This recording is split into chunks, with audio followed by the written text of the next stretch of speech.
মনটা ভীষণ খারাপ। জানি না আমরা হাদিকে আবার ফিরে পাবো কিনা। আবার কবে কখন বাংলার বুকে এমন এক দুঃসাহসী বীর জন্ম নেয়। জাংড়া চুলে বিপ্লবী কণ্ঠে সে যখন বিদ্রোহী কবিতা পাঠ করল, এই যেন এ যুগের নজরুল ফিরে এসেছে। দেশের জন্য জান প্রাণ উজাড় করে দিয়েছেন। তিনি এক সাক্ষাৎকারে বলেন, আমার বাচ্চাকে আমি 3 মাসে 30 মিনিটও কোলে নিতে পারিনি। তিনি তার জীবন নিয়ে একটা অনিশ্চয়তার ভিতরে ছিলেন। তার ফুটফুটে ছোট্ট এক সন্তান, তার কথা ভেবে তিনি কেঁদে ফেলেন।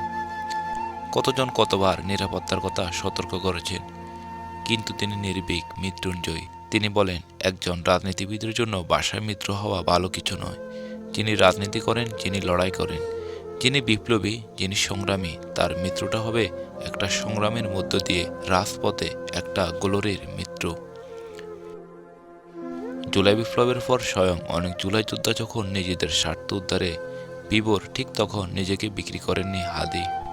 হননি কোনো উপদেষ্টা, তৈরি করেননি নতুন কোনো রাজনৈতিক দল, সৃষ্টি করেননি কোনো বিভক্তি। সকল মানুষের জন্য সর্বজনীনভাবে তৈরি করেছেন ইনকিলাব মঞ্চ।